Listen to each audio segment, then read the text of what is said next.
Hello, everyone, and welcome back to Everyday English Channel. I'm Alex, your host, and I'm really happy you're spending some of your time with us today. As the year comes to an end and a new one begins, many people start thinking about travel, celebration, reflection, and fresh beginnings, which makes today's topic especially meaningful. Hi everyone, I'm Jamie, and I completely agree. New Year's travel is exciting because it combines celebration with discovery, but it can also feel overwhelming because everything is busier than usual. Airports are crowded, hotels are fully booked, and local traditions might be very different from what travelers expect. That's why we created this episode, because English is not just something you use to order food or check into a hotel. During New Year's travel, English helps you understand cultural differences, explain your intentions clearly, and show respect when you're joining celebrations in a foreign country. Throughout this episode, we'll share long, natural sentences that you can actually use when you talk to hotel staff, locals, other travelers, or even new friends you meet during the countdown. Our goal is to help you feel more confident, calm, and prepared when you speak English during this special time of year. Planning and booking. Talking about New Year's travel plans. Before you even begin your journey, English already plays an important role when you are planning your New Year's trip and explaining your travel decisions to others. Many travelers find it difficult to clearly express where they are going, why they chose that destination, and what kind of experience they are hoping to have during the New Year holiday. That's very true. For example, instead of giving short answers, you can use longer and more descriptive sentences, such as, I decided to travel abroad for New Year's because I wanted to experience how different cultures welcome the new year in their own unique ways. This type of sentence helps people understand your motivation and also keeps the conversation going. When it comes to booking flights or accommodation, being clear and polite in English can help you avoid misunderstandings, especially during such a busy season. Useful sentences include, I would like to ask if you are offering any special New Year's packages or events for guests who are staying over the holiday period. Here is a realistic hotel conversation with longer, more natural responses. Hotel staff, will you be staying with us during the New Year's Eve celebrations? Traveler, yes, I will be staying here over New Year's Eve, and I was wondering if there are any special activities, dinners, or important information that guests should know in advance. Airport and transportation English during peak season. Traveling during the New Year period often means facing delays, long lines, and unexpected changes, which can be stressful if you are not confident in your English communication. Instead of using very short or direct sentences, it is often more effective to use calm and polite language, such as, I understand that this is a very busy travel period, but I would really appreciate it if you could give me some information about the status of my flight. Here is an example of a longer and more realistic airport conversation. Passenger, excuse me, I was hoping you could let me know whether the New Year's Eve fireworks or holiday traffic are expected to affect tonight's flights, as I'm trying to plan my arrival time.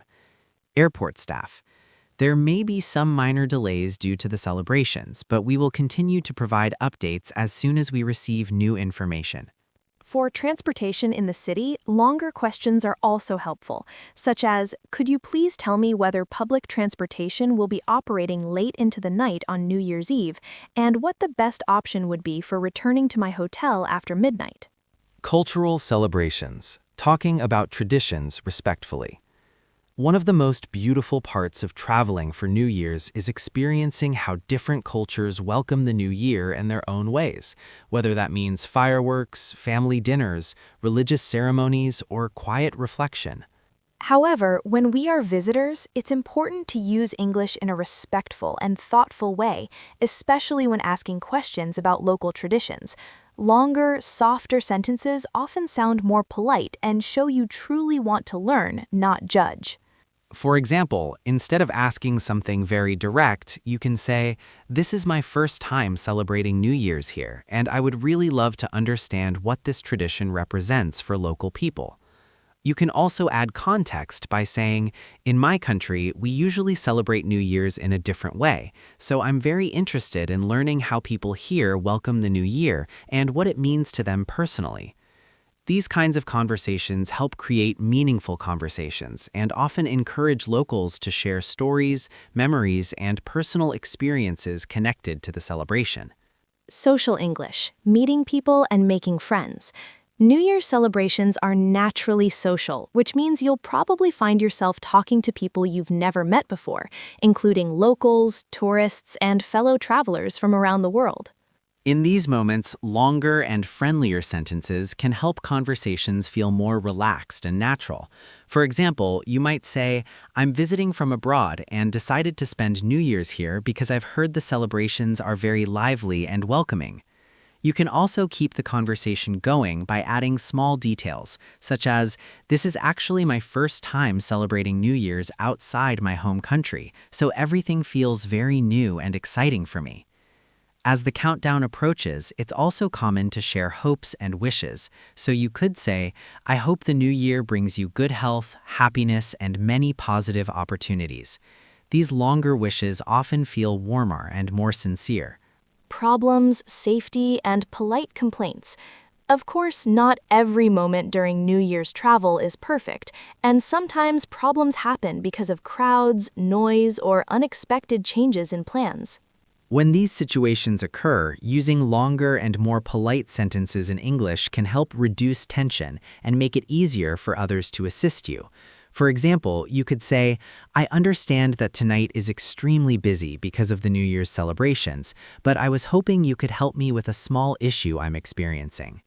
If you need to explain a problem, adding detail can be very helpful, such as, "I believe I may have lost my bag during the countdown, and I wanted to ask if there is a lost and found area or someone I should speak to for assistance." This type of calm and respectful language shows patience, which is especially important when everyone around you is also dealing with holiday stress. As New Year's travelers, English isn't just about communication, it's about connection. Yes, you're not just watching fireworks, you're sharing moments, stories, and hopes for the future. Before we close, here's a reflection phrase. "Traveling for New Year's helped me see the world and myself differently." Beautiful. Wherever you're celebrating, use English to listen, learn, and connect. Thank you for listening to Everyday English Channel. If you enjoyed this episode, subscribe, like, and share it with someone planning a New Year's trip. Happy New Year and safe travels. Bye, see you next episode. Bye, see you next episode.